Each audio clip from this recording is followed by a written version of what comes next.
Welcome, gentle soul, to this quiet moment we share together.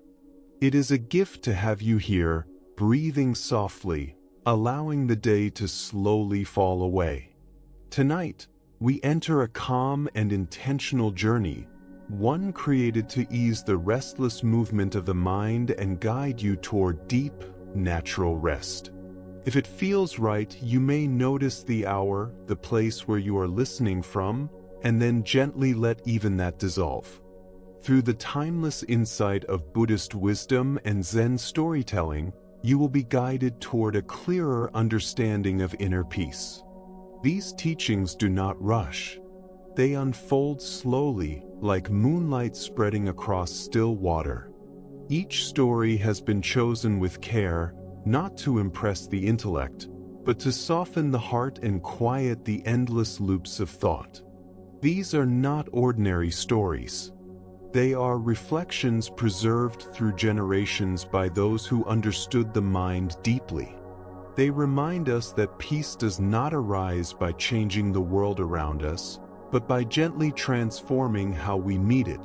As Zen quietly teaches, when the mind releases its grasping, calm naturally appears. As this journey continues, you may begin to feel a subtle shift. The tension you've been carrying loosens its hold. The background noise of thinking grows softer. Without effort, you find yourself resting in a space of understanding, clarity, and ease. So now, allow yourself to settle completely. Let your body be supported. Take one slow, conscious breath with me. And as you exhale, trust that these teachings have been waiting patiently for you long before this moment. We begin with a story about the illusion of seeking. A monk once spent many years traveling in search of awakening.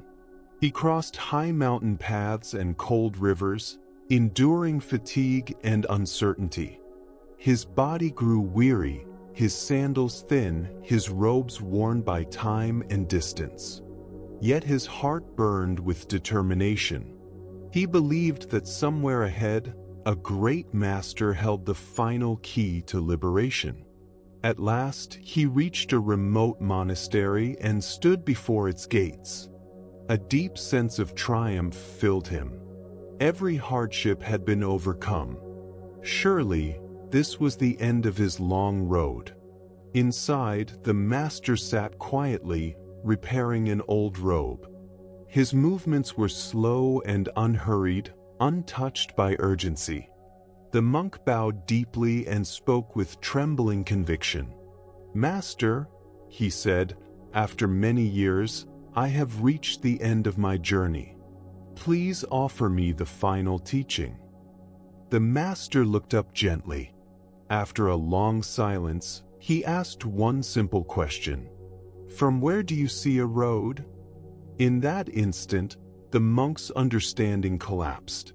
The idea of a path, a destination, a final arrival, all dissolved.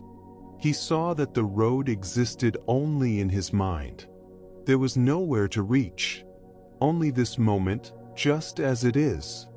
The Buddha once pointed to this truth, saying there is no path to walk and nothing to polish. The monk's long journey reflected a common misunderstanding, the belief that awakening exists somewhere else, at another time, with another person. Zen teaches that what we seek is not distant. It is already present, yet the seeking mind creates movement, effort, and struggle, hiding what is naturally here. We do this not only in spiritual life, but everywhere. In relationships, careers, possessions, and identity. We imagine that happiness waits at the end of another road. A Zen master once said, "Your ordinary mind is the way." The path is not something to travel. It is something to recognize, right where you are. When we turn our attention inward and gently observe the one who is seeking, we discover something profound. The seeker and what is sought are not separate. the road disappears. Practice is not about becoming something new. It is about resting fully in what has never been absent. As you breathe now, notice any roads you may have been carrying, places you think you must go, versions of yourself you believe you must become, and let them soften.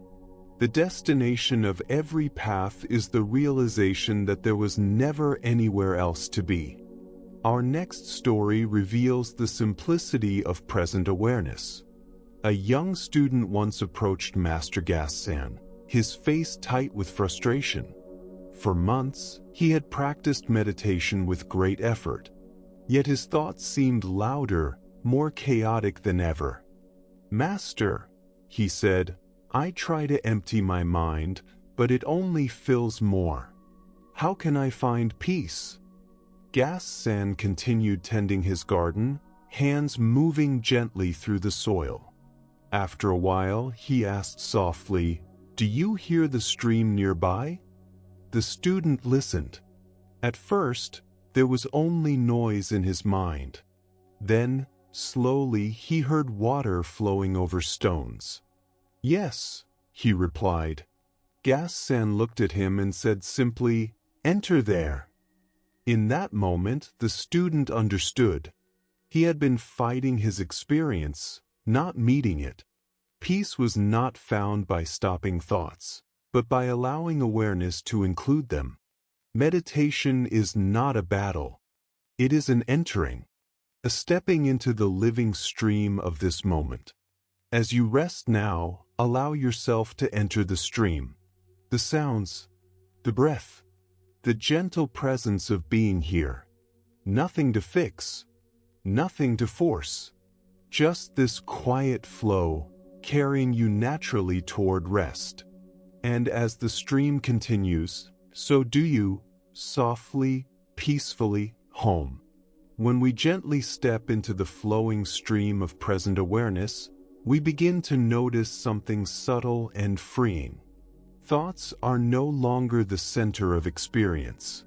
They become just one movement within a much wider field of being. Like mist drifting across a quiet sky, they arise, change, and fade without effort. They no longer define who we are. We rest instead as the open awareness that notices thoughts, rather than the voice that follows them.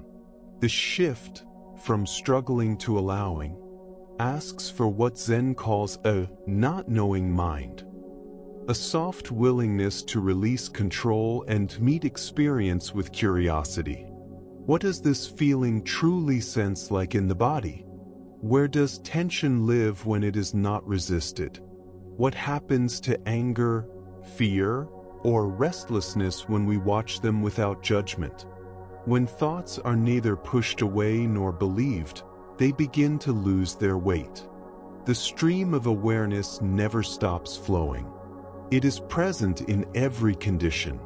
In traffic, it is found in the rise and fall of breath. In difficult conversations, it is felt through the contact of the feet with the ground.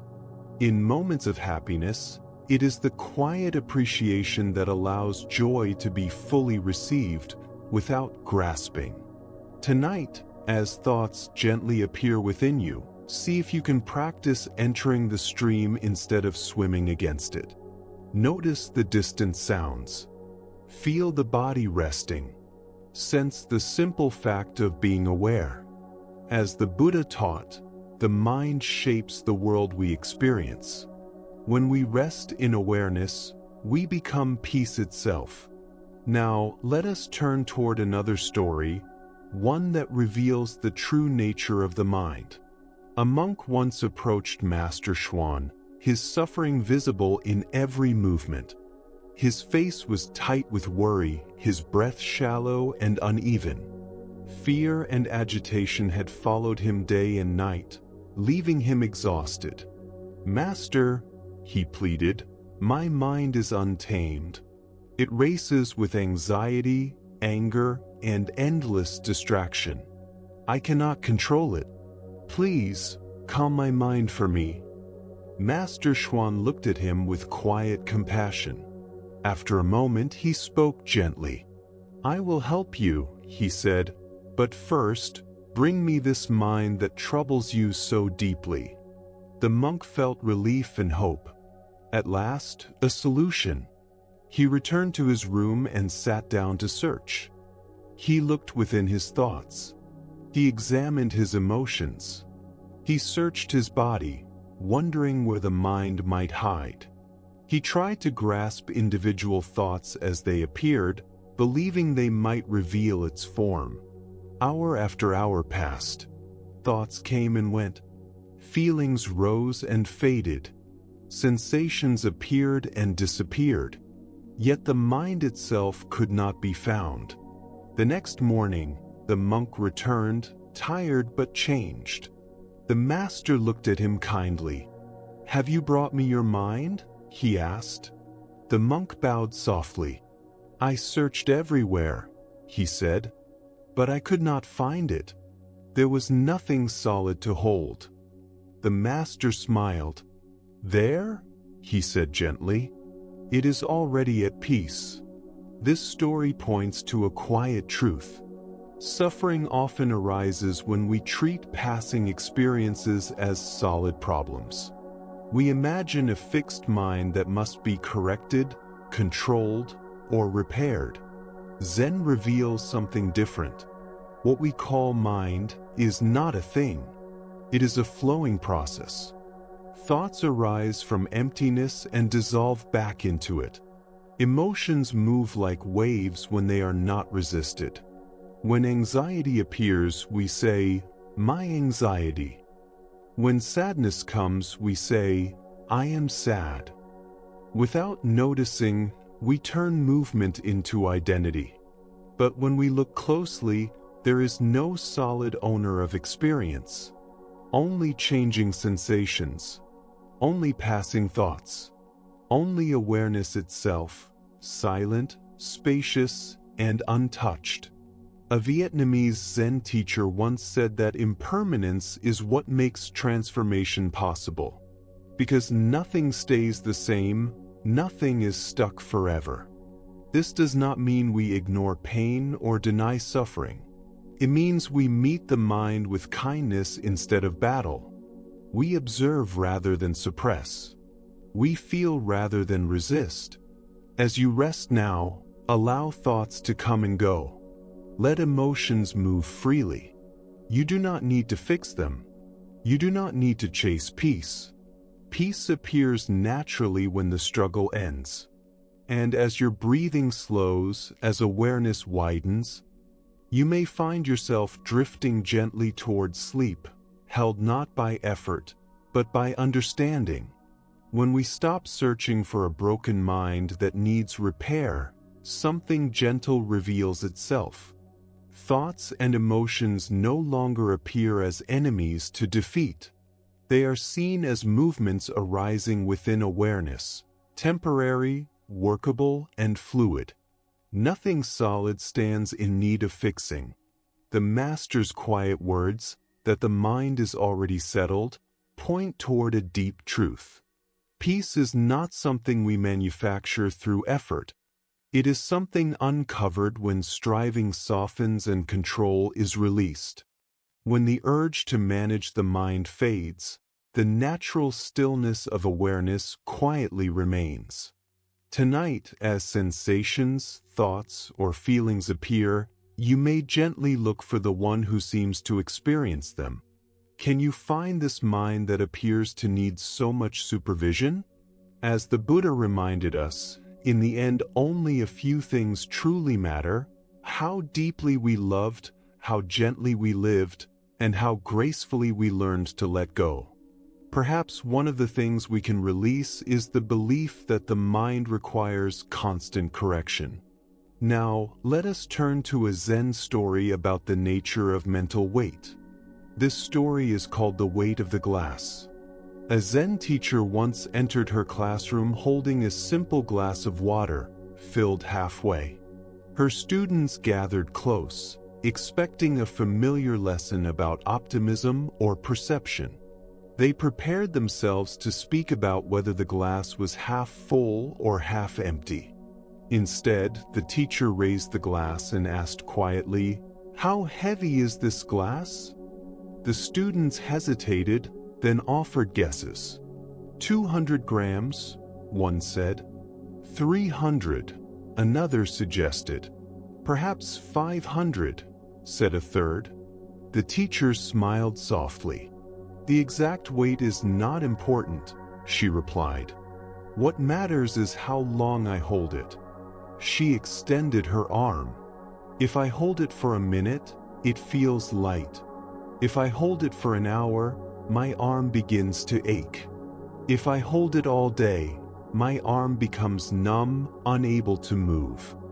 She paused, letting the silence teach. "The glass does not grow heavier," she continued, "but my experience of it does." She gently placed the glass down. "This is how mental burdens work," she said. "Worries about the future, regrets about the past, thoughts that circle without resolution. Held briefly, they do little harm. Carried for hours, they constrain. Carried all day and night, they exhaust the spirit and limit joy. The solution," she said simply, "is to remember to set the glass down." The Buddha once taught that holding on to anger is like grasping a burning coal. The one who is burned is the one who holds it. This story reveals something subtle. Our suffering often comes not from challenges themselves, but from our inability to release them when they no longer serve us. Why do we carry mental weight for so long? We are taught that worry equals responsibility. That constant thinking proves care. So we continue to carry, even when it helps no one. We also mistake repetition for problem solving. We replay conversations. We rehearse futures that may never arrive. Yet this carrying rarely changes outcomes. It only changes how heavy life feels. Notice how this appears in your own days. A difficult moment occurs. Reflected on briefly, it brings clarity. Carried endlessly, it becomes a burden. Zen teaches the difference between using the mind and being used by it. When we think intentionally, the mind serves us. When thoughts drag us endlessly, the mind becomes the weight. A Zen teacher once said, "You are the sky. Thoughts are only passing weather." When we forget this, we believe we are the storm. When we remember, we rest as the open sky that holds it all. Setting down mental burdens does not mean ignoring life. It means knowing when to engage and when to release. We lift the glass when needed, and we place it down when the holding becomes unnecessary. This skill grows gently through awareness. We begin to notice when the arm grows tired, when thought turns into carrying, and in that noticing, a choice appears. Tonight, as familiar worries arise, you may ask softly, "How long have I been holding this glass?" And even for a moment, you may place it down. The Buddha taught that unguarded thoughts can wound more deeply than any external harm. Learning when to release them may be the greatest kindness we offer ourselves. Now, as the mind settles further, as the body rests more fully, we continue our journey with a story about ego, humility, and true authority. This is known as the governor's visit. His position carried authority wherever he traveled. Merchants bowed. Officials hurried to please him. Ordinary people lowered their eyes in respect. Over time, he grew accustomed to this treatment, mistaking it for something solid and enduring. When he decided to visit the well-known Zen master Dun, he naturally assumed the same ceremony would await him. He expected bells, attendants, and words of honor. Instead, upon arriving at the quiet mountain temple, he was met only by a young novice sweeping fallen leaves from the courtyard. Without lifting his gaze, the novice gestured toward a small building and said calmly, "The master is there." Nothing more. A warmth of irritation rose in the governor's chest. Still, he composed himself and walked forward. Without announcing his arrival, he pushed open the door and stepped inside. The master sat facing the wall in deep meditation, unmoving. The room was nearly empty. A cushion, a low table, and a window opening to the garden. The governor waited. The master did not turn. Silence stretched. Minutes passed. The governor's pride tightened into anger. Finally, he spoke sharply. "Do you know who stands before you? I am the governor of this province. How dare you ignore me?" Without a word, the master reached for a small stick. Slowly, with steady care, he drew a circle in the dust on the floor. Then he drew a straight line through its center, dividing it cleanly in two. The governor stared, confused. Next, the master erased the line. Then he erased the circle itself, leaving the floor smooth and empty once more. Only silence remained. In that silence, understanding arose. The circle was wholeness. The line was division, self and other, high and low, important and insignificant. And the erasing showed how temporary all such distinctions truly are. The governor's anger dissolved. A deep humility took its place. He bowed quietly and left without another word. The master had shown him that titles and status are only marks in dust, visible for a moment, gone with a single breath. Buddhist wisdom tells us that form is emptiness, and emptiness is form. What we cling to as identity is often nothing more than habit and belief. Why do we hold so tightly to roles and recognition? Zen calls this ego grasping, the belief that we are our titles, our achievements, our importance. Notice how the heart reacts when praise appears. Notice how it contracts when recognition is withheld. These movements reveal how easily worth becomes dependent on reflection from others. Yet Zen gently reminds us, the self we defend so fiercely is not fixed. It is a collection of thoughts, emotions, sensations, and roles, appearing, changing, and dissolving. Like drawings in dust, identity exists only while it is reinforced. This does not mean abandoning responsibility. We still fulfill our roles: parent, worker, teacher, leader. But we need not become them. A Zen teacher once said that impermanence is not loss, but freedom. Because nothing is fixed, nothing traps us. Beyond all roles exists what Zen calls the original face, the awareness that needs no title, seeks no approval, and fears no dismissal. When we rest there, we play our roles lightly, with care but without burden. As the Buddha taught, sometimes one silent gesture carries more truth than 1,000 words.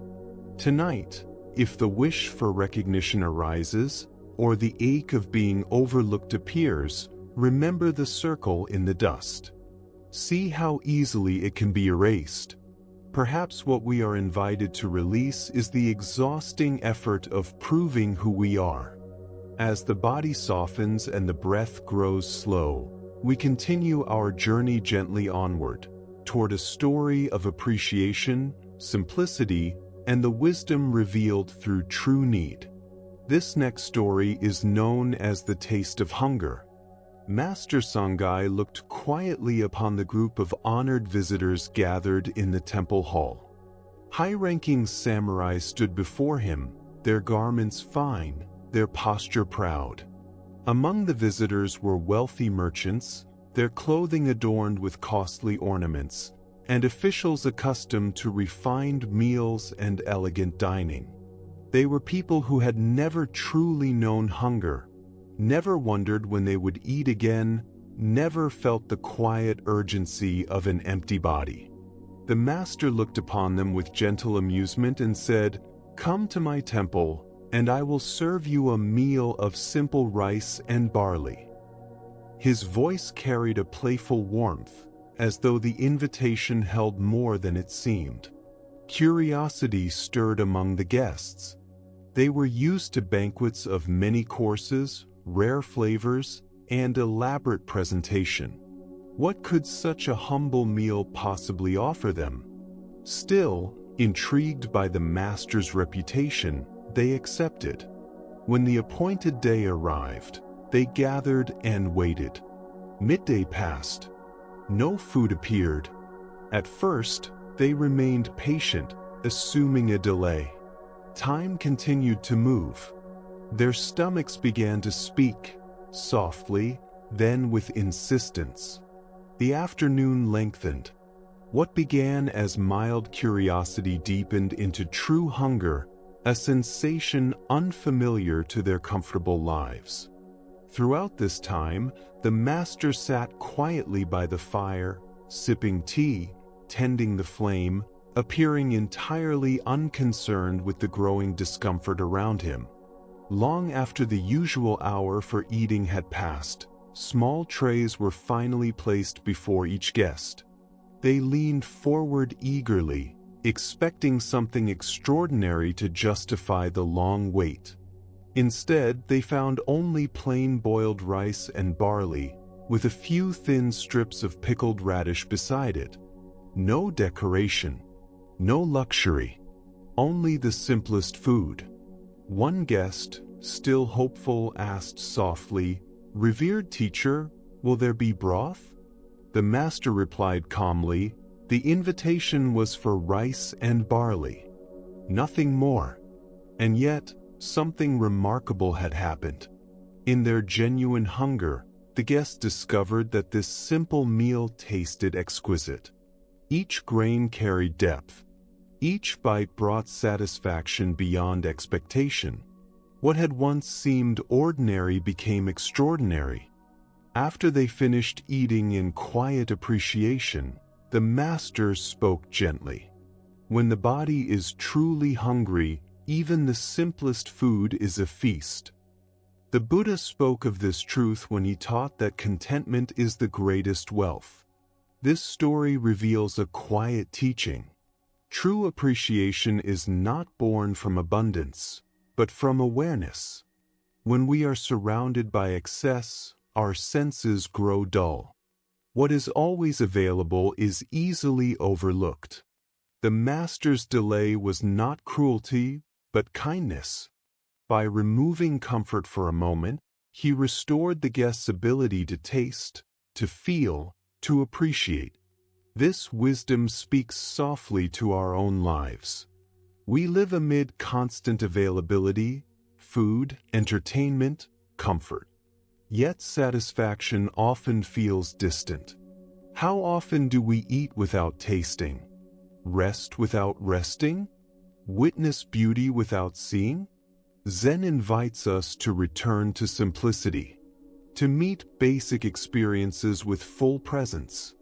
A sip of water when thirsty, warmth when cold, rest when tired. In this meeting, abundance reveals itself. The guests learn the difference between appetite and hunger, between craving and genuine need. Their pleasure arose not from complexity, but from alignment with what the body truly required. Tonight, as you prepare for rest, you might reflect gently. What simple gifts surround you right now? Warmth, stillness, safety. As the Buddha taught, gratitude transforms what we have into enough. True wealth is not found by gathering more, but by recognizing the sufficiency already present. And so, as the mind softens and the breath deepens, we turn gently toward another story, a tale about seeking and discovering what was never absent. This is known as the master sculptor's discovery. In a busy stone quarry beneath high mountains, a master sculptor moved slowly among great blocks of marble. His eyes trained by many years of quiet devotion. The early sunlight spilled softly across the quarry, bathing the stone fields in warm gold, as though the earth itself were breathing awake. The sculptor walked slowly among the massive blocks, his footsteps measured, his presence quiet. He would pause, place his hands upon the cool surfaces, and murmur to himself with gentle certainty. Within this stone rests a guardian, and here, a compassionate saint waits to be freed. This sensitivity was the source of his renown. He possessed an uncommon ability to perceive what Zen calls suchness, the true nature of things before they are shaped by desire or judgment. Where others saw only raw stone, he sensed form, purpose, and quiet intention waiting patiently to emerge. Yet on this particular morning, his heart felt heavy. For more than 40 years, he had carried a single, unfulfilled aspiration. He longed to carve one final masterpiece, a statue of the Buddha that would fully embody serenity, wisdom, and awakening. His strength had begun to fade with age, and still the perfect stone had not revealed itself.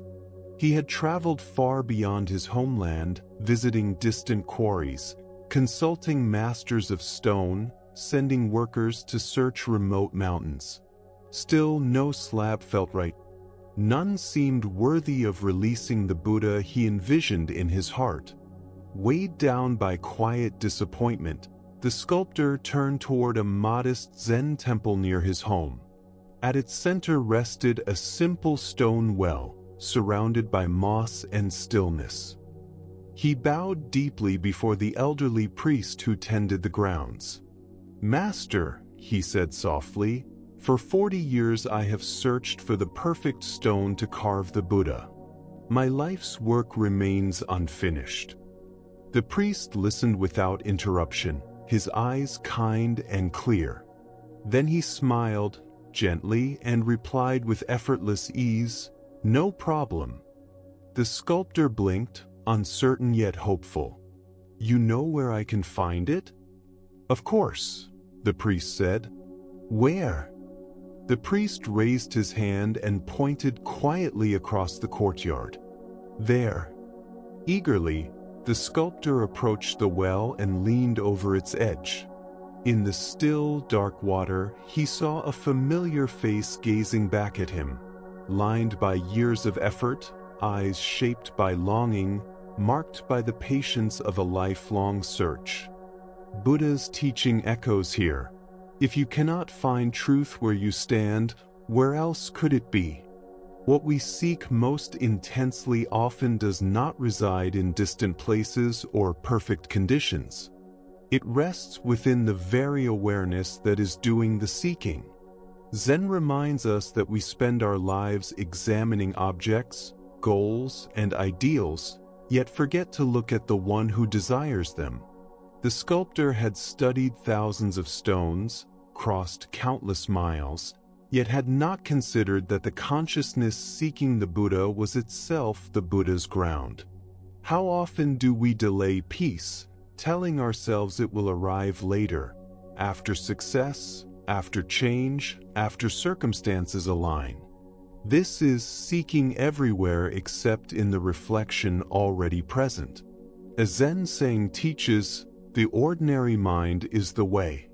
The sculptor's realization was not that he needed to become someone else, but that he needed to recognize who he already was. The well symbolized still awareness, the place where striving dissolves and recognition begins. When outward searching ceases, the seeker and the sought are revealed as one.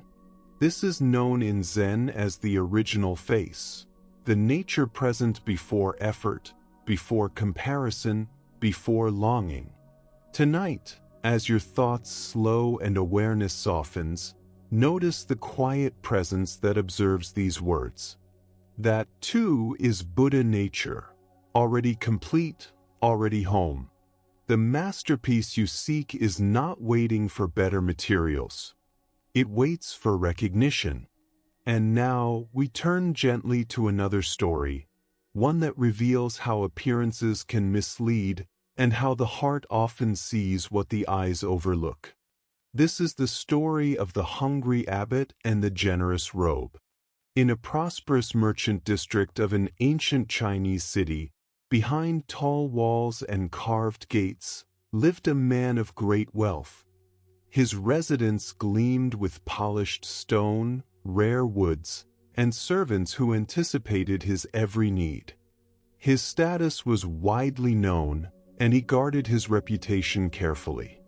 On a gray autumn morning, rain falling steadily upon the streets, a solitary figure approached his gate. The visitor was an abbot from a mountain monastery, though his appearance revealed none of his standing. His robes were faded and patched, his sandals worn thin. His begging bowl bore the marks of many humble meals. He stood quietly in the rain, unmoving, patient. When the gatekeeper finally noticed him, his face tightened with contempt. "What do you want, beggar?" he snapped. "This is no place for wanderers." "I am traveling," the abbot replied calmly, "and seeking alms.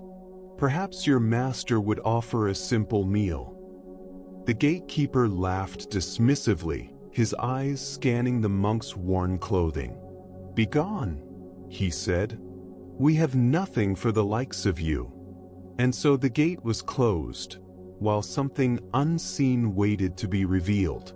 "My master does not give food to beggars. Seek charity elsewhere." The abbot received these words without resistance. There was no tightening of the jaw, no flicker of offense in his eyes. He bowed once, calmly, turned away, and walked back into the falling rain, his empty bowl resting quietly beneath his arm. Hours passed. Clouds slowly parted, and the afternoon lights softened the street. Once again, footsteps approached the same gate. Yet now, the figure was transformed. The abbot returned dressed in ceremonial robes of deep gold, woven with subtle patterns that caught the light. A rich purple sash rested across his shoulders. Prayer beads carved from fragrant wood circled his wrist. His posture was unchanged, humble, steady, but his appearance now spoke the language of rank, honor, and religious prestige. The gatekeeper froze. Instantly, his voice softened. "Welcome, venerable master," he exclaimed, bowing low. "Please enter at once. My master will be honored beyond words." The wealthy householder hurried forward, greeting the abbot with elaborate bows and gracious phrases. "What fortune blesses our home today?" he said warmly. "Please, allow us to serve you our finest meal." The abbot was escorted into the grand dining hall. Servants moved swiftly. Soon the table was filled with delicately prepared fish, fragrant rice, seasoned vegetables, and sweet delicacies arranged with care. The host watched proudly, certain his generosity had found a worthy recipient. Then, something unexpected occurred. Before touching the food, the abbot slowly removed his magnificent robe. With deliberate attention, he folded it carefully. Then, with quiet precision, he placed the robe directly before the feast, as though the garment itself were the honored guest. Rising calmly, the abbot spoke in a steady voice. "This meal is not for me," he said. "It is for the robe." Without another word, he turned and left the house, leaving behind untouched dishes and a silence heavier than rain. Buddha's wisdom reminds us, do not judge by appearances. A rich heart may live beneath a poor coat. The abbot had not changed. Only the eyes that looked upon him had. Zen teaches us how swiftly the conditioned mind creates divisions, status and insignificance, worthy and unworthy, based on surface signs. Clothing, titles, symbols. How differently do we respond to someone well-dressed compared to someone worn and weary? How easily respect arises when wealth is visible, and how quickly it fades when it is not. The household saw robes, not humanity. They fed an image, not a being. This story invites us to look gently at our own habits of judgment. The expensive car and the old bicycle, the polished uniform and the faded coat, the prestigious address and the modest dwelling. Each comparison reveals how deeply we have learned to assign value outwardly rather than recognize dignity inwardly. Zen speaks of the original face, the self beneath all roles, costumes, and labels. This face does not change with garments. It is not elevated by praise nor diminished by neglect. Zen Master Banka taught, "Your original face is unborn and undying." The abbot's teaching was wordless, yet complete. By feeding the robe, he revealed how often we relate to masks rather than essence. Tonight, as your body rests and your breath slows, consider the many roles you wear each day. Worker, helper, seeker, stranger. Notice the quiet awareness that witnesses them all. That awareness does not change. It is your original face. The Buddha said, "Better than 1,000 empty words is one word that brings peace." The abbot's silent gesture continues to echo across time. And now we gently turn to another Zen tale, one that speaks of responsibility, action, and the habit of waiting for others to step forward. This is the story of 4 characters whose names reveal everything. In a busy monastery, where harmony depended on shared effort, lived 4 monks known as everybody, somebody, anybody, and nobody. Each day, tasks arose that required attention and care. Yet somehow, important work was often left undone. One morning, the head monk announced that the monastery's water system had developed a leak. If left unrepaired, the entire community would suffer. The task required no special skill, only willingness. Everybody assumed somebody would take care of it. Somebody believed anybody could handle it. Anybody thought everybody would surely act. And so, nobody did. Yet anybody assumed that because the task was clearly important, it must belong to someone more official, someone whose title or position made it their responsibility. As the day unfolded, no one truly wished to step forward. Nobody felt inclined to interrupt carefully planned routines to face this sudden inconvenience. Nobody believed it was a personal duty, since no instruction had been directly given. And so, nobody chose action, preferring instead to wait, hoping the problem might resolve itself or that someone else would finally intervene. As the hours passed, somebody grew quietly irritated. Somebody had trusted that anybody would have already addressed the issue, since it required no special skill and lay well within anybody's ability. How could something so obvious be overlooked? Slowly, everybody began to realize that nobody was going to act, even though everybody had been certain that someone would. A subtle anxiety spread through the monastery, yet no clear movement followed, as this situation did not neatly belong to everybody's assigned role. When evening arrived and the water system remained unrepaired, anybody blamed somebody for neglect, while everybody criticized nobody for failing to act. And in the end, nobody did what everybody could have done, what anybody was capable of doing, and what somebody had assumed would be handled. The Buddha observed, "If you wish to know your past, look at your present condition. If you wish to know your future, look at your present actions." The deeper teaching here reveals that spiritual practice is rarely found in dramatic gestures. More often, it appears in the simple willingness to respond to what is directly in front of us, without elaborate reasoning or delay. Why do we hesitate when something clearly needs to be done?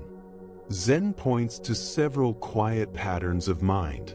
One is the diffusion of responsibility, the belief that others will surely handle what needs attention. Another is our habit of dividing life into my role and not my role, rather than responding to the reality of the moment. A third is our preference for comfort over contribution when action requires effort or inconvenience. This story gently reminds us that spiritual seeking can become another form of avoidance when it remains inward and detached from daily responsibility. True practice joins awareness with response. Meditation that never ripens into compassionate action remains incomplete. The Buddha taught that right action is an essential part of the path, not rigid rule following, but the sensitivity to recognize what a situation calls for and the courage to offer it. Sometimes, this means stepping forward when others step back. Consider how often in your own life you encounter moments like this. A small mess no one claims. A conversation left unspoken. A person quietly needing help. These moments invite what Zen calls just do it mind, action without hesitation, without the inner debate about why someone else should respond. Zen Master Yunmen taught his students to meet situations directly, without commentary. This does not mean becoming compulsively helpful, but learning to distinguish genuine need from the ego's desire to feel important. The leaking water system represents the many small issues that grow heavy when ignored, relationships that strain from silence, habits that deepen through delay, problems that ask only for timely attention. Thich Nhat Hanh spoke of engaged Buddhism, reminding us that spiritual understanding and responsibility toward the world cannot be separated. When we truly sense interconnection, responding to others feels as natural as caring for ourselves, because the boundary between self and other softens. Often, the greatest obstacle to action is the story the mind creates.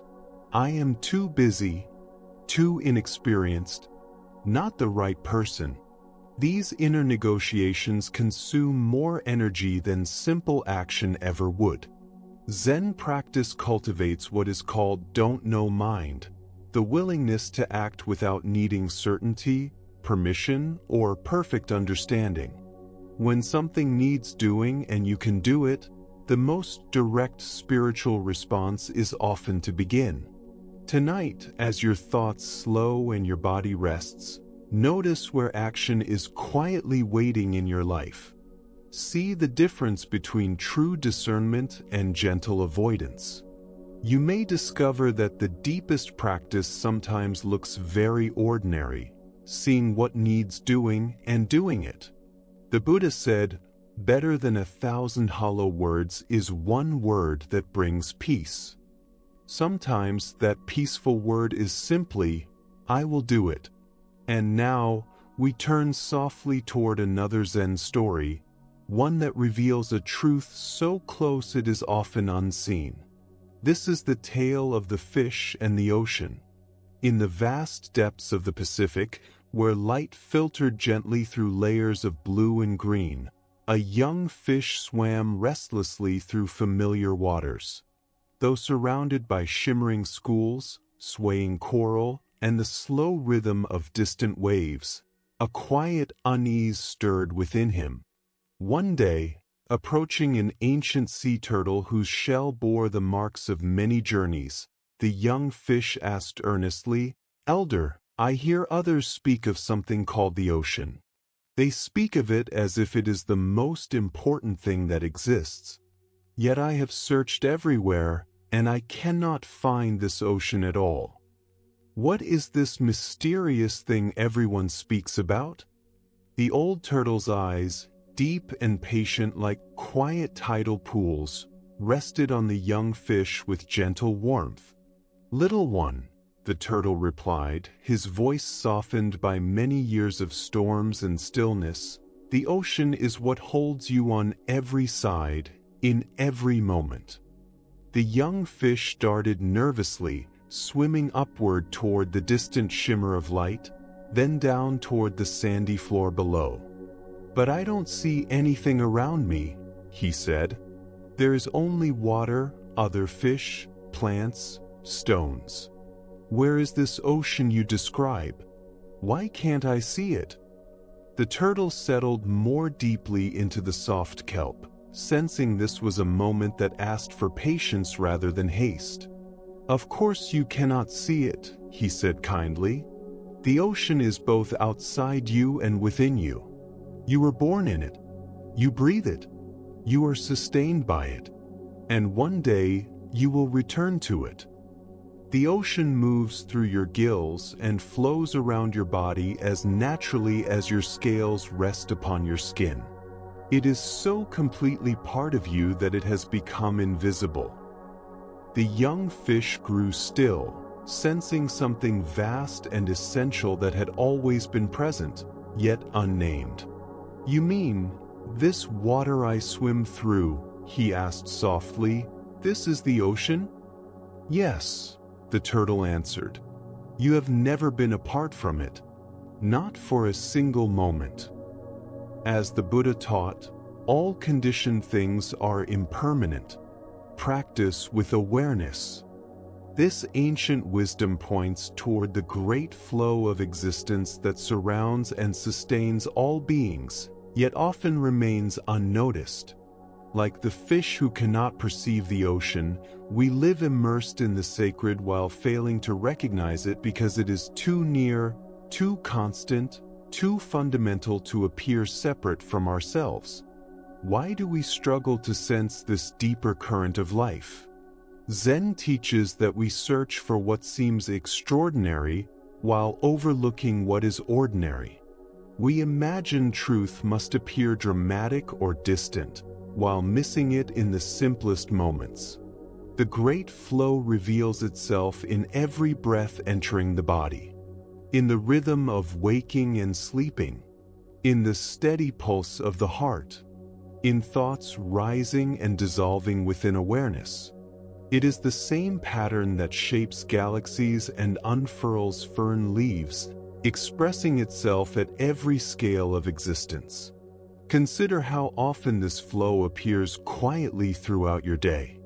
In the way your breath continues without effort, in how conversations find their own timing, in how solutions sometimes arise without deliberate thought. These are expressions of the unseen order moving gently through what seems chaotic. Alan Watts once said that trying to define yourself is like trying to bite your own teeth. So it is with this great flow. It cannot be grasped or examined from outside, because we are expressions of it, not observers standing apart.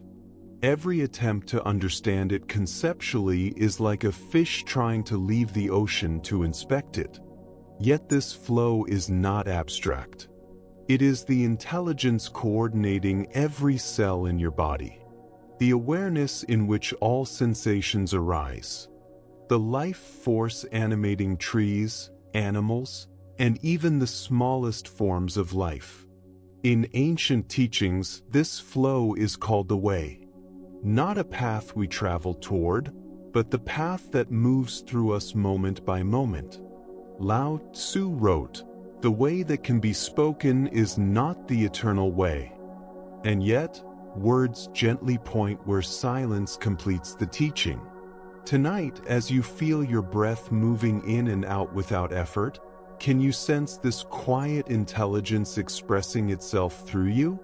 Can you recognize that you are not separate from the ocean of existence, Just as a wave is never separate from the sea, the Buddha taught, "Look within. You are the Buddha." In recognizing this deep belonging, seeking falls away and living begins. And now we turn to another story, one that speaks of loss, compassion, and shared humanity. In a small village shaped by ancient rhythms of birth and death, a young mother suffered an unbearable loss. Her child, still new to walking and speaking, was taken suddenly by illness. In one night, her world collapsed from joy into silence. Holding her lifeless child, she set out in desperation toward the Buddha, whose compassion was known throughout the land. Surely, she believed, one who understood the deepest truths could undo this unbearable ending. She found him seated beneath a great tree, surrounded by those seeking guidance.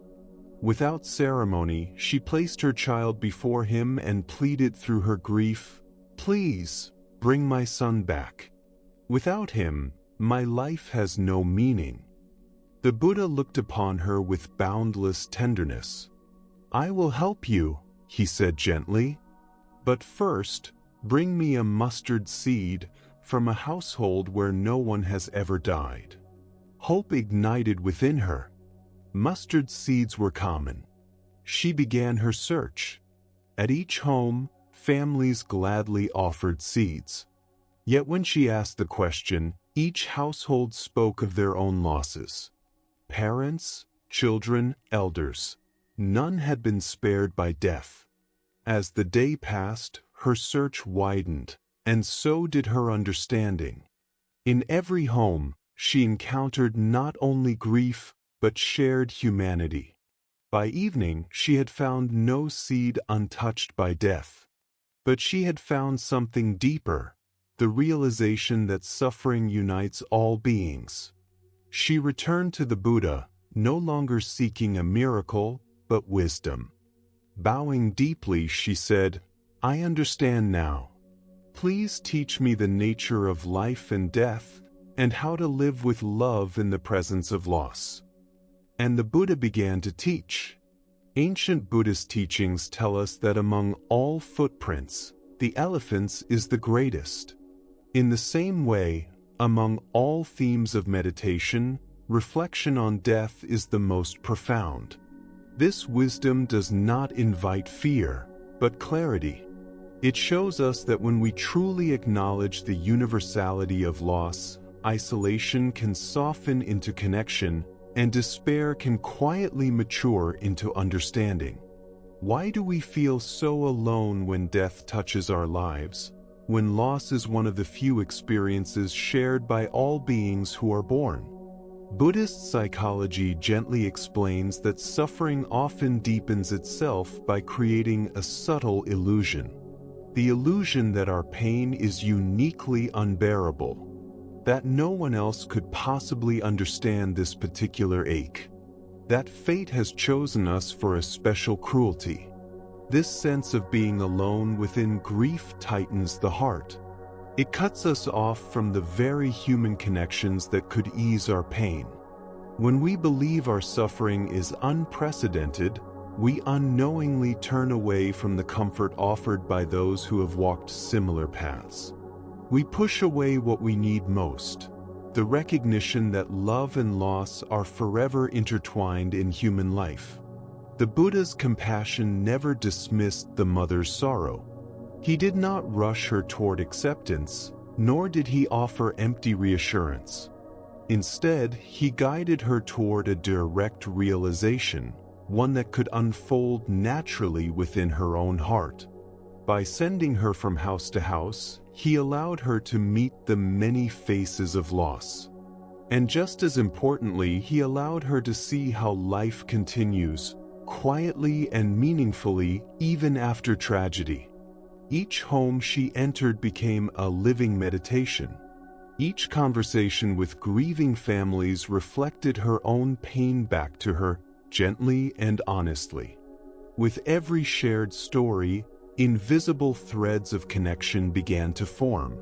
Slowly, She was woven back into the shared fabric of human experience. The mustard seed itself holds quiet symbolism. It is small, almost insignificant, yet it grows into something sustaining. So too, even the smallest acknowledgement of shared vulnerability can grow into deep wisdom and acceptance. The Buddha's impossible request was never meant to frustrate her. It was meant to guide her toward a different kind of miracle, the transformation of solitary suffering into shared understanding. Buddhist teacher Pema Chodron speaks of the wisdom of no escape. The recognition that trying to avoid life's unavoidable pain only creates additional suffering.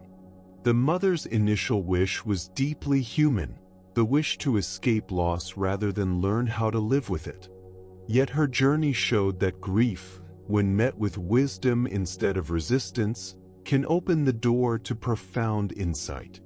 Her love for her child did not fade as she accepted his death. Instead, it changed its form. It learned how to honor connection while recognizing the temporary nature of all physical existence. In Tibetan Buddhism, there is a practice called taking and giving, where one contemplates the suffering of others to cultivate compassion and perspective. Without realizing it, the mother had entered this very practice. This does not mean that individual grief should ever be minimized. Each loss is unique. Each relationship, each dream that ends, deserves full and tender acknowledgement.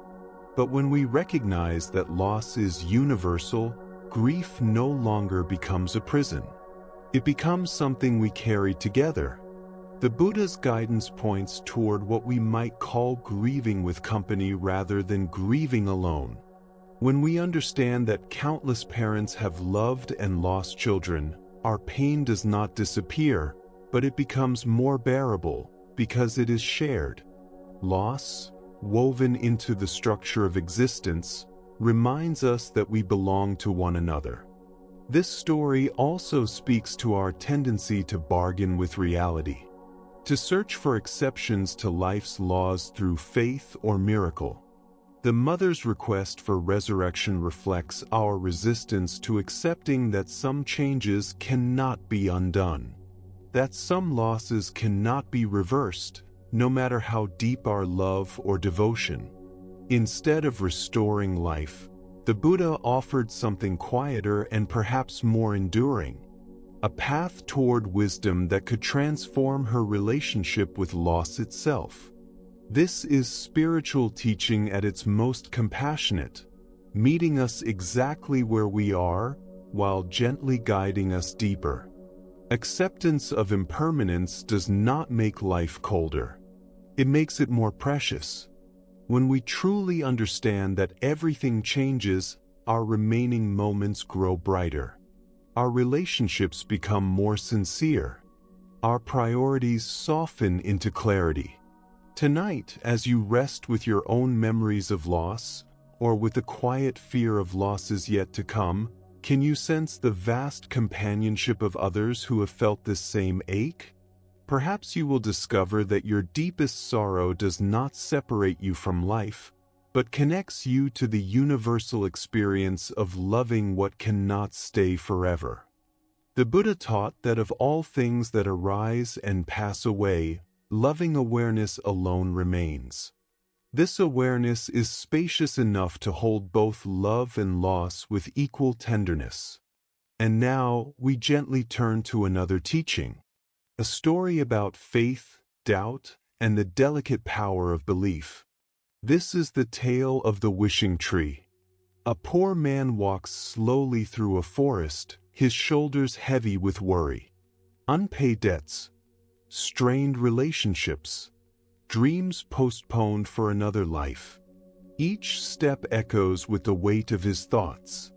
Sunlight filters softly through the canopy above, painting quiet patterns on the forest floor.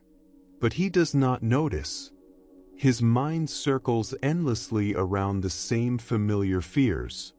Tired in body and spirit, He stops to rest against what seems like an ordinary tree.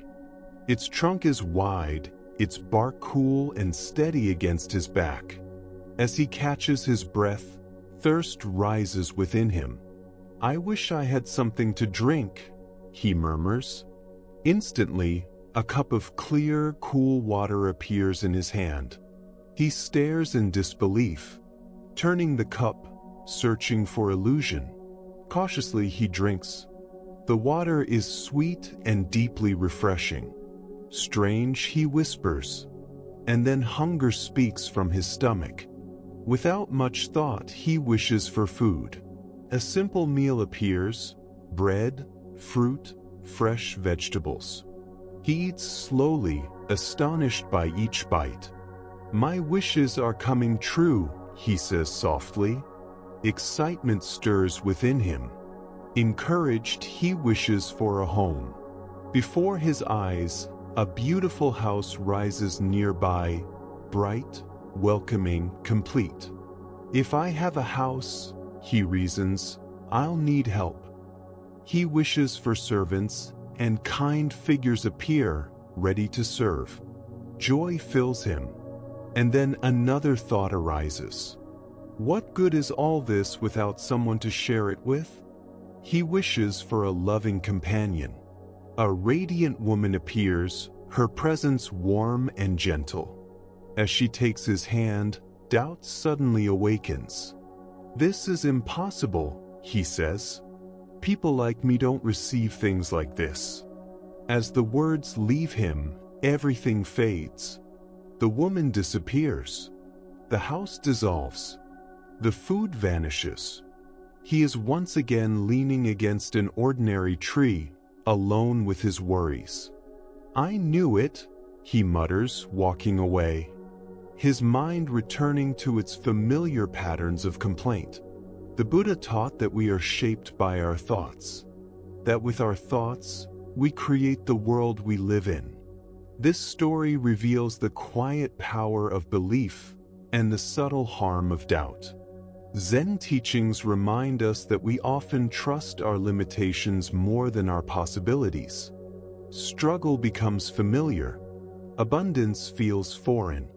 And so we turn away from what could nourish us. How often do we dismiss kindness, opportunity, or beauty because it feels undeserved? The wishing tree reflects a responsive universe, one that mirrors our deepest beliefs. When we approach life with openness, possibilities appear. When we approach with doubt, they quietly vanish. Suzuki Roshi said, "You are perfect as you are, and you could use a little improvement." This balance is the heart of the teaching. Can we hold our worthiness and our growth at the same time? Tonight, as you prepare for sleep, can you notice moments when you may have walked away from your own wishing tree? A compliment dismissed, a joy cut short, an opportunity quietly declined. What might happen if, just for now, you allowed yourself to receive life with trust? As the Buddha once observed, thousands of candles may be lit from a single flame, and the original candle loses nothing.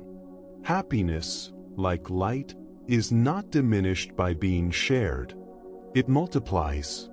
In the same way, the magic of the wishing tree is not weakened by granting wishes. It finds its purpose through them. And our ability to receive life's blessings does not shrink when we accept them. It quietly expands. Now, let us move into a teaching about power. Not power as force, but power as depth. Not domination, but true spiritual strength. This is the story known as the Master's Shout. In the province where the Zen master Sengai taught, there lived a man named Shobayashi, renowned for his extraordinary ki power. Stories of his abilities traveled far and wide. People whispered that with a single shout, he could knock a grown man to the ground from behind a screen. It was said that his fierce gaze alone could send birds falling from the sky. He was spoken of with awe and with fear. His power impressed many. One day, confident in his abilities and curious about the wisdom of the Zen master, Shobayashi arrived at Sengai's temple. With the swagger of someone accustomed to victory, he declared, "Let us have a contest. Your meditative power against my ki power. Let us see which is stronger." Master Sengai looked up from his tea. His eyes were calm, free of challenge or concern. "Very well," he replied gently. "You may demonstrate whenever you wish." Shobayashi smiled, already tasting triumph. Retreating to the next room, he gathered all his strength, all his training, all his will. With tremendous force, he released a thunderous shout. The temple walls trembled. The sound echoed through wooden air. Certain of his success, he returned to see the result. Yet there sat Master Sengai, peacefully sipping tea, as if nothing had occurred. Shobayashi tried again. An even greater shout. More force. More strain. Still, the master remained unmoved. Word of this incident reached the local lord, and Shobayashi was punished for his arrogance. His rice stipend was reduced. When Sengai learned of this, he felt concern, not satisfaction. He summoned Shobayashi back to the temple. "Let us have another match," Sengai said kindly. "This time, I will show you how to win." Instead of boasting, the master taught him something simple: counting the breath, awareness, presence. Shobayashi practiced with the same intensity he once used to cultivate force.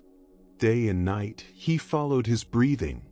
Gradually, something shifted. There was no observer and no breath, only breathing. No separation, no effort. From this unity, a shout arose. Not from will, but from being. It seemed to fill heaven and earth. In that moment, understanding dawned.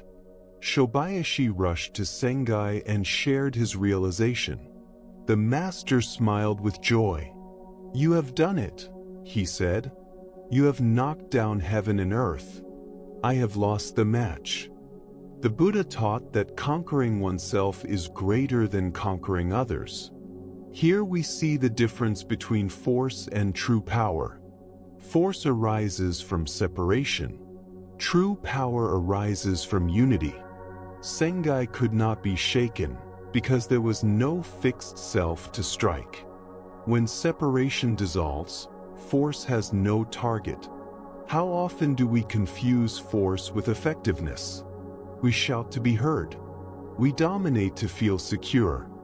Yet true influence comes from alignment, not pressure. Zen practice teaches effortless effectiveness. Action that flows, rather than strains. When we move with reality instead of against it, our actions carry quiet strength. Now, let us turn to another teaching. One about resistance and flow. This is the story of the old man and the waterfall. In a mountain village, a swift river carved its way through ancient stone. An old Taoist sage often walked along its banks, watching how water moved around obstacles without struggle. One stormy afternoon, the river swelled violently. The current rushed toward a great waterfall. Caught in the rain, the old man slipped and fell into the torrent. The villagers watched in horror as he was carried over the edge. They were certain he had died. Yet moments later, he emerged below the falls, unharmed. Calmly he walked to the shore. When asked how he survived, he replied, "I did not fight the water. I became it. When it moved, I moved. When it fell, I fell." The Buddha taught that all things are impermanent. Life is movement. Those who resist suffer. Those who flow endure. Tonight, as you rest, Consider where you are fighting life's current. What would change if you allowed yourself to move with it? Let the breath carry you now. Slowly, naturally, like water finding its way home. In our relationships, in our work, and in the quiet struggles we carry within, we are often standing before the same choice. We can exhaust ourselves trying to push life into the shape we want, attempting to control outcomes, to change other people, to bend circumstances to our expectations.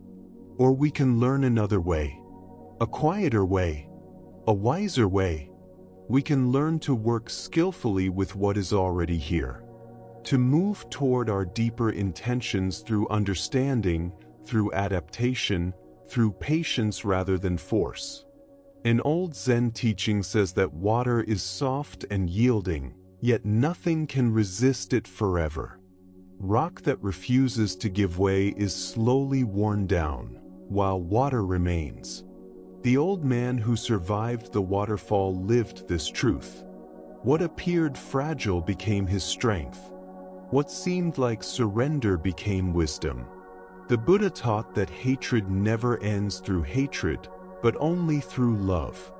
This law extends beyond anger to every form of resistance. Life rarely opens when we fight it head-on. It opens when we understand its nature and move in harmony with the forces already at work. As you rest tonight, bring to mind a situation that has been creating tension or unease. Where are you trying to force the current to change direction? What might happen if, instead, you learned how to move with it while still honoring what matters most to you? Each day brings unexpected changes, difficult people, events beyond our control. In these moments, can you remember the wisdom of the old man? Can you remain centered while allowing life to flow as it must? Sometimes the most direct path forward is not the straight line through resistance, but the gentle curve that moves around the obstacle. The Buddha reminded us that, in the end, only three things truly matter: how deeply we have lived, how sincerely we have loved, and how gracefully we have learned to let go. To flow with life is not to become weak.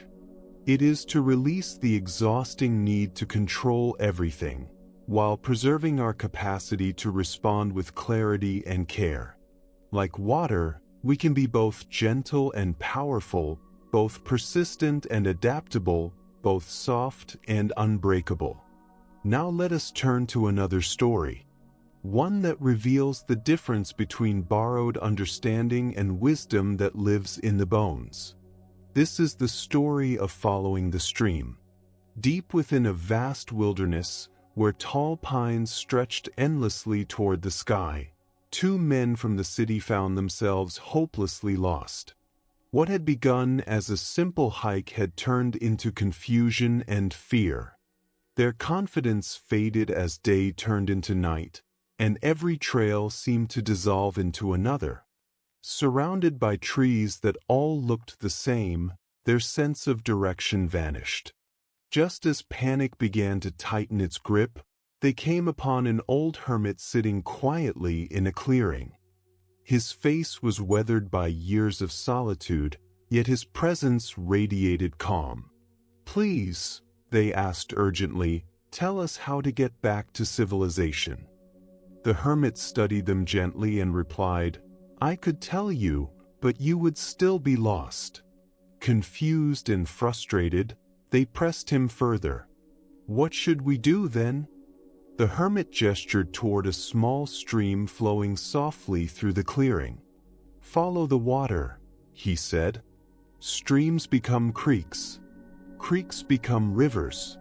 Rivers pass through towns. And along the way, you will find water to drink and food to gather." The advice made practical sense. Yet one of the men asked quietly, "Is this what Zen means when it says, 'Go with the flow'?" The hermit paused, then smiled. "Yes and no." And with that he walked away. The Buddha once said, "When you understand, things are as they are. When you do not understand, things are still as they are. The hermit's teaching worked on two levels. On the surface, it was survival wisdom. On a deeper level, it was a lesson in how to live. Why would directions alone not be enough? Because information can guide us temporarily, but wisdom teaches us how to navigate. True guidance does not give us a fixed map. It teaches us how to read the land. In spiritual life, we often seek exact instructions. Tell me what to do. Give me the method. Show me the way. But real wisdom does not replace our inner compass. It awakens it. Like a stream that naturally finds the ocean, we carry an intuitive knowing within us, if we learn to trust it. Go with the flow does not mean drifting aimlessly. It means aligning with the deeper current of compassion and truth. The stream symbolizes the way itself, the quiet intelligence beneath all movement. When we move with this current, effort softens. Action becomes natural. Life unfolds without struggle. The stream does not need to know where it will end. It only knows how to move now. So too, mindful awareness allows us to respond moment by moment without needing to solve our entire life at once. As you settle into rest tonight, can you sense the deeper current beneath your thoughts? What would it feel like to trust that flow while still caring responsibly for your life? Let us now move to one final teaching. A story that reveals the limits of intellect and the humility true wisdom requires. A learned Zen priest named Taigu had spent years studying sacred texts. He mastered doctrines, trained in meditation, and gained a reputation for insight. When the position of abbot became available, he was chosen with confidence. Soon after, a grieving mother came to the temple. Her child had died. Her pain was raw and immediate. She bowed and asked softly, "Where is my child now?" Taigu searched his mind for answers. Teachings, concepts, words. Yet nothing felt true enough. His knowledge stayed in his head, while her suffering lived in her heart. He could not speak. The woman waited, then bowed again and left. That night, Taigu sat alone, shaken. He realized that wisdom that cannot meet suffering is incomplete. By morning, he left his position, choosing humility over status, experience over certainty. The Buddha taught that patience is the greatest prayer. Wisdom is not proven by answers, but by presence. Tonight, let your breath slow. Let knowing rest. Sometimes, the deepest truth is simply staying. Sometimes the most compassionate response to another person's pain is not an answer, but an honest presence. To admit gently that we do not know, and still choose to remain beside them, breathing in the same quiet space of sorrow. Tonight, as you rest with these teachings, you might ask yourself, can you feel the difference between understanding that lives only in thought and wisdom that moves through the heart? Where, perhaps, have ideas replaced lived insight? And what would it mean to meet life's deepest questions with the same humility Taigu discovered? The humility that softens certainty and opens the door to truth. The Buddha reminded us that conquering the self is greater than winning 1,000 battles. When false certainty falls away, authentic wisdom has room to breathe. Let us now enter another quiet story. High in the northern mountains of Japan, where autumn spreads gold and crimson across the land, there stands a tranquil Zen temple. The air is cool, carrying the gentle sound of leaves whispering as they fall. In the temple courtyard, a senior monk moves slowly and carefully, raking fallen leaves beneath an ancient maple tree that has watched over this place for generations. Each pass of his bamboo rake draws clean, deliberate lines in the gravel. Before long, a beautiful pile of leaves has formed, their colors still glowing even as they return to the earth. The monk works with quiet pride, placing the leaves into woven baskets, his movements steady and precise. From beyond the temple wall, a Zen master from a neighboring monastery observes in silence. When the monk notices him and gestures proudly toward the immaculate garden, he calls out with satisfaction, "It is good, is it not?" The visiting master nods gently. "Almost," he replies. "Wait a moment. I am coming in." He passes through the wooden gate, walks directly to the ancient tree, and without hesitation gives its trunk a firm shake. Instantly, leaves fall again, a soft rain of gold, scattering across the garden in natural disorder. Dusting his hands, the master says quietly, "Now it is good." And he leaves as silently as he arrived. The Buddha taught, "Do not dwell in the past. Do not dream of the future. Center the mind in the present moment." This simple scene reveals a deep teaching about our attachment to outcomes and the ego's desire for completion. Why do we cling so tightly to finished results, to neat endings, to the illusion that we can hold impermanence still? Often, we measure ourselves by what is accomplished, rather than by the quality of attention we bring. The monk had shifted from mindful raking to prideful display, from presence in the process to identification with the result. Notice how this appears in daily life. Washing dishes becomes about finishing, not the warmth of water on the hands. Movement becomes about performance, not the quiet intelligence of the body. Meditation becomes a goal rather than an opening. In each case, the present moment is sacrificed for a future imagined reward. Zen Master Dogen once said, "You are complete as you are, and there is still room to grow." The garden was perfect both in its order and in its falling apart. Neither state was meant to last. True practice does not seek permanence. It learns to meet whatever appears with full attention. Whether gathering leaves or watching them fall, what matters is how completely we are there. Tonight, as you notice the urge to finish, to fix, to resolve, can you pause and allow incompleteness to be gentle? You may find that deep contentment arises not from perfect results, but from perfect presence. The Buddha said, "The mind shapes the world." When we grasp at control, we become tense. When we trust the process, we move with life's deeper rhythm. Now, let us turn to another teaching, one that dissolves the illusion of pure and impure. Master Ryoan often visited his Dharma brother, Master Katsugen, who lived in a nearby valley. They shared meals and conversation, supporting one another on the path. One afternoon, as the meal hour approached, Master Ryoan said calmly, "I will gather something for our soup." Taking a small basket, he walked not toward forest or field, but toward the cremation ground, the place where bodies were returned to fire and ash. There, wild celery grew strong and green, fed by the same earth that transforms all things.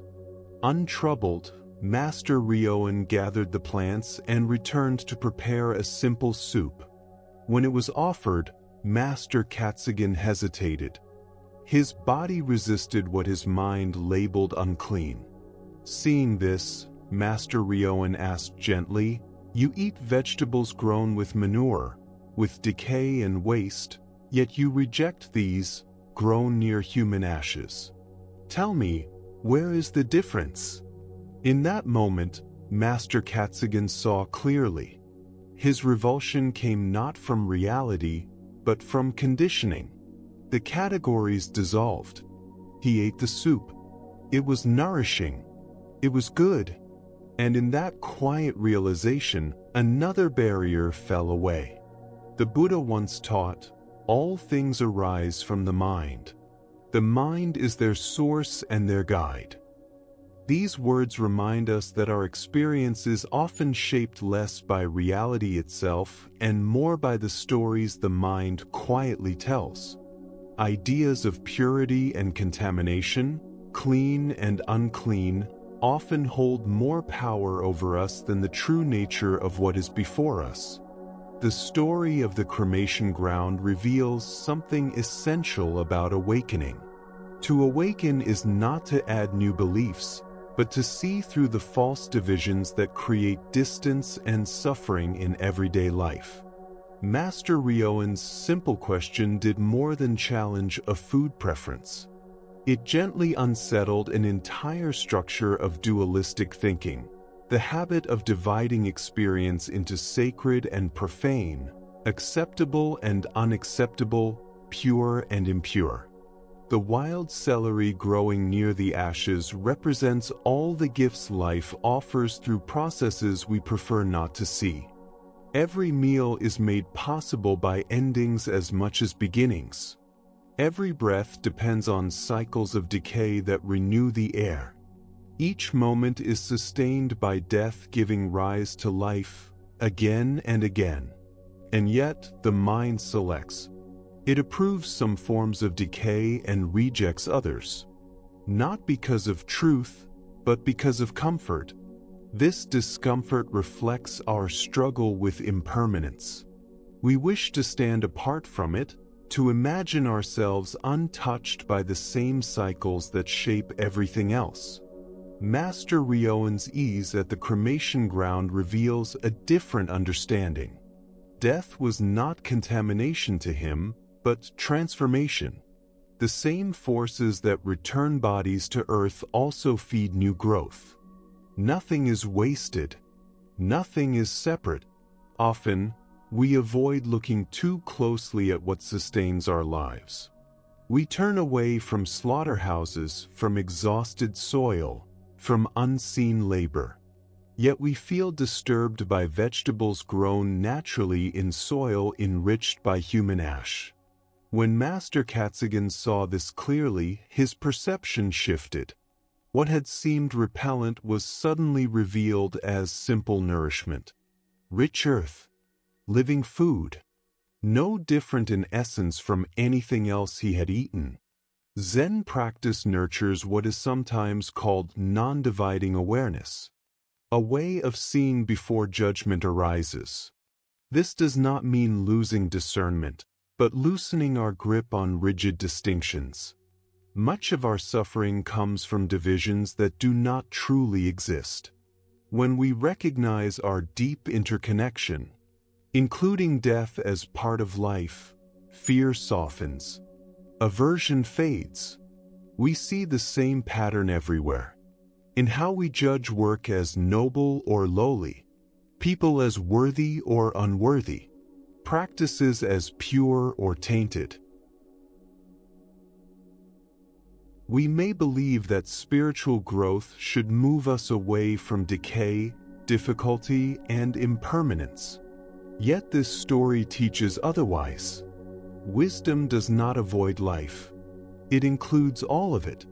As Master Katsugen released his resistance, his world expanded. What once tightened the heart became nourishment. Tonight, as you rest with this teaching, you might gently ask yourself, where have habits of thought quietly limited your experience? Which distinctions no longer serve you? What might open if you question them with the same calm curiosity? The Buddha taught, form is emptiness. Emptiness is form. When we see that the labels we place on experience exist in the mind rather than in things themselves, a great freedom appears. Life meets us more directly. Wisdom and nourishment arise in places once avoided. Now, we turn to another quiet teaching, a story about grasping what cannot be held. In a monastery garden, where cherry blossoms drifted on the morning breeze, Master Seo sat beside a devoted student. The young monk had studied for years, learning the language of emptiness, reciting teachings on non-self and form. Yet something remained distant. The words lived in the mind, but not in experience.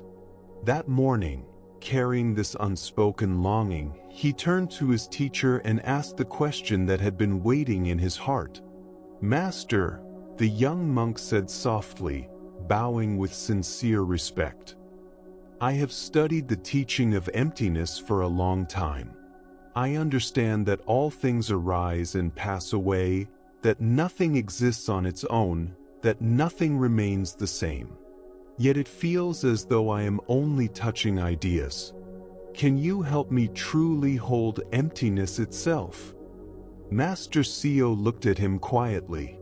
In the student's eyes, he recognized a familiar struggle, the tension between knowing with the mind and realizing with the heart. "Show me," the master said gently, "how you would hold emptiness." The monk paused, then slowly lifted his hands, cupping the empty air as if protecting something fragile. His fingers trembled slightly, as though he were cradling a delicate bubble that might burst if touched too firmly. His whole body leaned into the effort, his face filled with careful concentration. "There," he said at last, holding his hands very still. "I am holding emptiness." Master Seo gazed at the empty space between the monk's palms and shook his head with a quiet smile. "That is not very good," he said calmly. "You have nothing there at all. You are only holding air and calling it something special." The monk's shoulders sank. Disappointment passed across his face. "Then please, master," he asked earnestly, "show me a better way. How does one truly hold emptiness?" Without warning, Seo reached forward and firmly pulled the monk's nose. "Ouch!" the monk cried, his hands flying to his face, eyes watering in sudden pain. "That hurts." Seo released his grip and smiled. "There?" he said softly. "That is how you hold emptiness." The monk stood stunned, his nose throbbing with undeniable sensation. Pain, sharp, vivid, real. And yet, even as he noticed it, it was already changing, already fading. Something shifted. The pain had appeared suddenly, burned brightly, and was now dissolving on its own. No trace remained. Nothing permanent had been grasped. In that instant, all his thoughts about emptiness vanished. There was no philosophy, no analysis, only direct experience. Form was present, and it was empty. As the Buddha taught, form is emptiness. Emptiness is form. Here the monk saw clearly that emptiness is not the absence of experience, but the nature of experience itself. Everything arises, exists for a moment, and passes away, fully real, yet leaving no fixed trace. Why do we search so hard to understand emptiness with thought, when it is already here in every breath, every sensation, every moment? Zen points gently to our habit of trying to grasp life with the mind, turning living truth into distant ideas. The monk had tried to hold emptiness as though it were an object. But emptiness is not a thing. It is the open space that allows all things to appear. Right now, thoughts arise in your mind. Where do they come from? Where do they go? Sensations move through the body. Sounds appear and disappear. Even the sense of being someone listening to these words is flowing, changing, never fixed. This emptiness is not nothing. It is alive, responsive, creative, the very field of awareness itself. Master Seo's gesture revealed not the absence of sensation, but the miracle of its appearing and dissolving within spacious awareness. Zen Master Huangwa taught, "The foolish reject what they see. The wise reject what they think." The monk had been rejecting experience in favor of ideas. The master returned him to seeing, feeling, being, without filters. In daily life, we meet this teaching again and again. Anger rises. Where does it go? Worry feels solid. What is it made of? Even the self we defend so carefully, is it not more like a river than a stone? The Buddha said, all conditioned things are impermanent. Practice with care. This is not theory. It is what is happening now. Tonight, as thoughts and sensations gently rise and fall within you, can you sense the emptiness that holds them all? Not as an idea, but as the open space in which your life is unfolding. Emptiness is not separate from fullness. It is its true nature. There is nothing to grasp, nothing to achieve, only something to relax into. And now, we turn to a story about unexpected wisdom and the suffering created by taking ourselves too seriously. This is the tale of the monk who found his true teacher. In a remote mountain monastery in ancient China, there lived a young monk of great seriousness. He rose before dawn, sat motionless in meditation, studied scriptures with fierce devotion. One autumn morning, while reading a difficult passage, confusion overtook him. Determined to understand, he sought his teacher.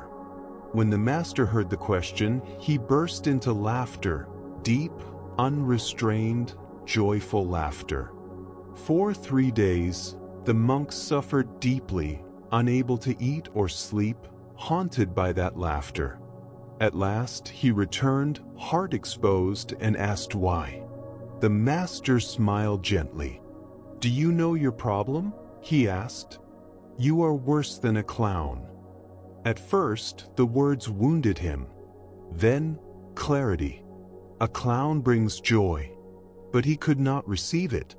And in that moment, the monk laughed, freely, honestly, and understanding bloomed. As the Buddha said, when you light a lamp for others, your own path is illuminated. The heart of this teaching lies in seeing how our reactions reveal the state of our mind. And so we continue. First, there is our attachment to being understood and affirmed. The young monk's unease did not truly arise from the master's laughter, but from his longing for his question to be met with the seriousness he believed it deserved. Second, there is our attachment to a spiritual self-image.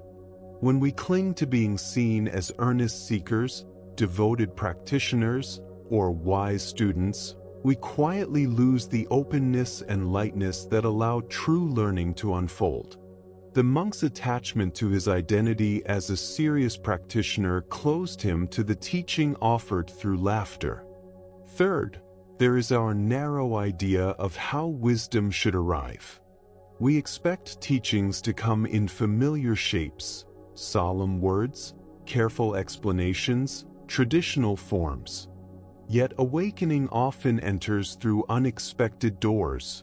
A teacher's laughter, a child's simple question, the sound of a bell, or an ordinary moment with no special meaning at all. Reflect on how often teachings pass us by because they do not match our expectations. Perhaps a casual remark holds the exact insight we need, but we overlook it because the speaker appears less learned. Perhaps life teaches us through moments we find irritating, or through people we quietly dismiss as shallow. Zen teacher Shunryu Suzuki once said, "In the beginner's mind there are many possibilities, but in the expert's mind there are few." The monk's certainty had become an obstacle. His rigid idea of what spiritual teaching should look like prevented him from receiving the deep lesson hidden within laughter. This story gently asks us something essential. Are we seeking true understanding, or are we seeking to be understood? Are we open to wisdom arriving in any form, or do we demand that it confirm what we already believe? The Master's laughter was itself a teaching, revealing the joy at the heart of the Dharma, the playful and boundless nature of awakened insight beyond logic and explanation. Tonight, as you encounter responses that differ from what you expect, remember the monk's realization. Perhaps someone's laughter when you hoped for seriousness, their ease when you expected depth, or their joy when you felt heaviness was required, carries a teaching you have not yet recognized. The Buddha spoke of this when he said, "Thousands of candles can be lit from a single candle, and the life of the candle will not be diminished." Happiness is never reduced by being shared. The Master's laughter did not weaken the Dharma. It celebrated its endless joy, a joy the monk learned he could share rather than resist. As our shared journey gently comes to rest tonight, notice how the constant movement of thought has naturally softened. Feel how the stillness you now sense did not come from effort or force, but arose on its own as you listened, relaxed, and allowed. The Buddha taught, "The secret of existence is to have no fear. Never fear what will become of you. Depend on nothing. Only when you release all grasping are you free." Reflecting on this, notice how freedom from restless thinking does not require struggle, but grows from observing the mind with kindness and patience. Throughout this time together, each story has pointed to the same quiet truth. Peace does not come from stopping thoughts, but from changing how we relate to them. Even as thoughts continue to appear, you have touched something deeper, the space between thoughts, the gentle awareness that notices without being carried away. This understanding now lives within you, ready to support you whenever the mind feels unsettled or overwhelmed. The ancient wisdom you have absorbed tonight reminds you that true rest does not come from an empty mind, but from no longer being ruled by its endless activity. These hours have revealed something simple and profound. You already possess everything needed for deep peace and clarity. In the quiet moments ahead, notice how your breath has slowed, how your body has softened, and how awareness has widened beyond anxious thinking. These teachings show us that freedom is not found in complex methods or distant paths. It lives in the simple recognition that you are not your thoughts. You are the awareness that observes them. Tonight, you have experienced this directly, discovering the deep rest that comes when we stop fighting the mind and begin understanding it. As you drift toward sleep, carry not only the stories, but the knowing they have awakened. Peace is not something to achieve, it is something to remember. May this understanding remain with you, offering comfort and guidance whenever life feels heavy or the mind feels out of control. May this wisdom continue unfolding naturally in your daily life, bringing clarity to confusion and calm to chaos. Sleep peacefully and thank you for walking this gentle path with us here at Silent Monk.